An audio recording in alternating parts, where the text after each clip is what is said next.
Jadi kritik pers itu nanti sebenarnya ada dua. Pertama adalah kritik yang dilakukan pers terhadap penguasa.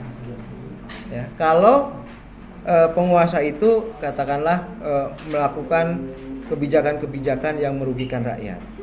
Ya. Pers diharapkan melakukan kritik. Itu. Kenapa? Karena pers itu mengandung prinsip keadilan dan supremasi hukum misalnya. Ya. Memperjuangkan keadilan, memperjuangkan supremasi hukum. Nah, pada saat pers itu ternyata tidak adil, pada saat penguasa ternyata melakukan ketidakadilan, pelanggaran hukum, maka wajib bagi pers untuk mengkritik. Itu kritik pers terhadap penguasa.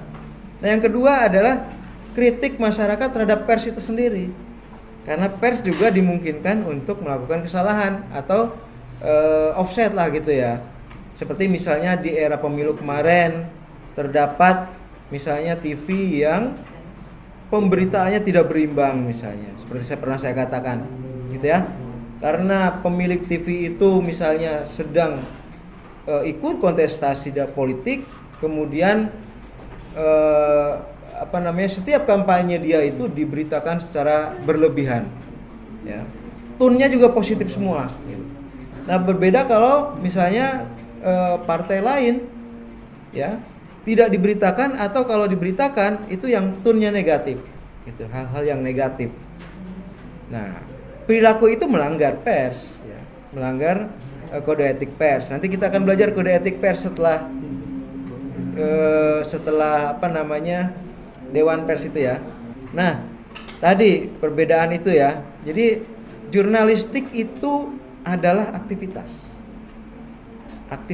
jurnalistik. Orangnya disebut apa?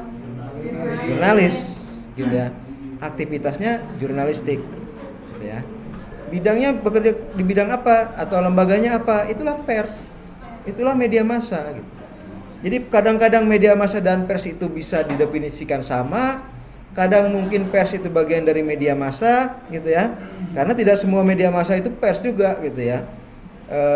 Kayak infotainment itu sebenarnya pers bukan sih, gitu ya. Kita sampai sekarang juga masih debatable tuh, ya, memberitakan tentang siapa itu Atta Halilintar atau memberitakan tentang apa kehidupan sehari-harinya siapa, gitu ya. Nah, ya tetapi itu bagian dari publikasi massa, komunikasi massa, ya, bagian dari komunikasi massa, gitu.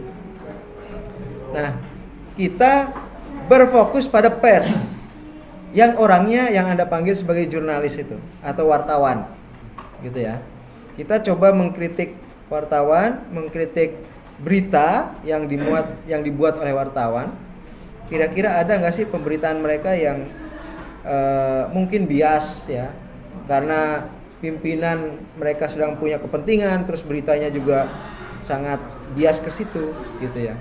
Atau seperti apa, gitu ya. Nanti di sesi-sesi setelah UTS mungkin ya, atau menjelang UTS itu sudah ada yang ngangkat contoh kasus seperti itu. Ya.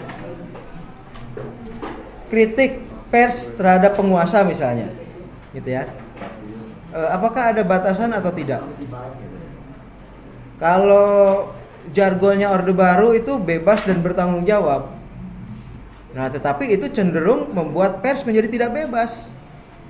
Menjadi justru terkungkung karena ada kata bertanggung jawab itu. Artinya apa? Setiap pemberitaan jadi bisa dipidanakan gitu. Ya, karena itu pers di era Orde Baru itu sangat hati-hati sekali bahasanya dan tidak ada yang mengkritik penguasa akhirnya. Karena begitu bernada mengkritik, wah, itu pidana hukumannya, ya, penjara, gitu ya.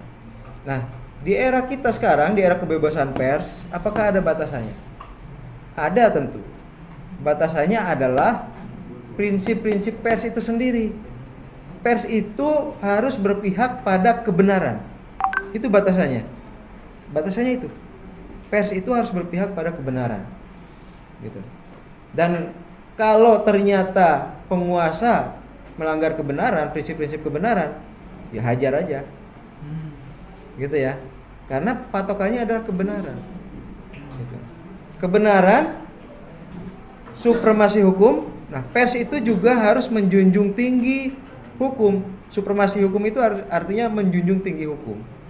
gitu ya. Jadi bukan bukan hukum yang harus dibolak-balik agar sesuai keinginan penguasa, bukan. Itu yang harus dikritik pers gitu. Kalau misalnya ada presiden yang ingin bisa 3 periode padahal konstitusi kita membatasi 2 periode, nah pers harus mengkritik. Kalau ada presiden yang ingin memperpanjang kekuasaannya ditambah setahun 2 tahun, padahal undang-undang menyatakan bahwa 5 tahun sekali harus dirotasi, nah itu yang harus dikritik pers. Batasannya di situ, kebenaran dan kemudian supremasi hukum. Gitu. Seharusnya tidak ada pembatasan dari penguasa, justru penguasa itu harus diluruskan kalau dia menyimpang. Intinya di situ. Ya. Di era Orde Baru nggak ada yang berani.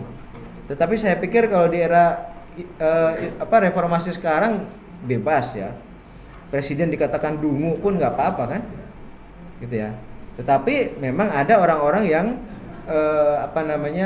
lemah ya secara backing ya, memang akhirnya bisa masuk penjara juga. Di era sekarang kan seperti itu. Kebanyakan kan pakai pasal pencemaran nama. Nah itu ya, itu biasanya dikenakan kepada orang-orang yang tidak kuat. Ya. Kita katakan saja Rocky Gerung itu udah mengatakan presiden dungu atau apa ya kan tidak ditindak secara hukum gitu. Karena memang ada benarnya, mungkin juga memang dia orang-orang yang relatif ada backingnya, ada backupnya gitu. Kalau menurut Bapak pribadi, begini ya. Sekarang gini, kepolisian atau kejaksaan itu sekarang sangat memperhatikan viral. Ya. Kalau Rocky Gerung misalnya dikejar secara hukum, maka akan viral tuh. Ya. Dan kalau viralnya itu negatif kepada penguasa atau kepada aparat, nah itu bahaya. Gitu. Tetapi kalau orang biasa yang tidak kuat gitu ya, tidak punya kekuatan, kemudian mengkritik pemerintah, hati-hati. Intinya adalah bagi pers itu satu-satunya pembatas itu adalah kebenaran dan supremasi hukum. Di samping ada satu prinsip lagi, bahwa pers di era reformasi itu harus juga melaksanakan demokrasi. Ya, melaksanakan demokrasi misalnya gini, keinginan pemilik media misalnya untuk memberitakan yang katakanlah menguntungkan Sambo misalnya.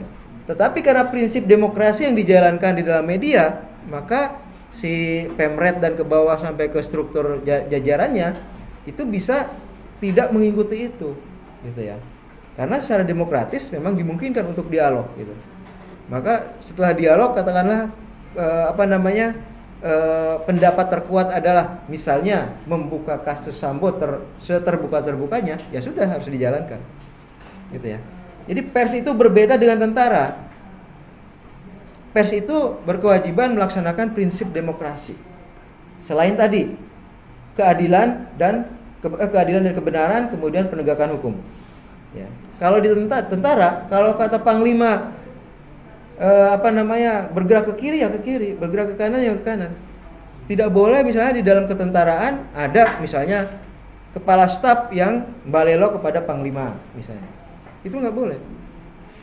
Kalau kata panglima merah ya merah, panglima biru ya biru gitu. Makanya kemarin kan kisruh itu semakin keras karena terlihat ada sikap yang berbeda antara KSAD dengan panglima TNI kan.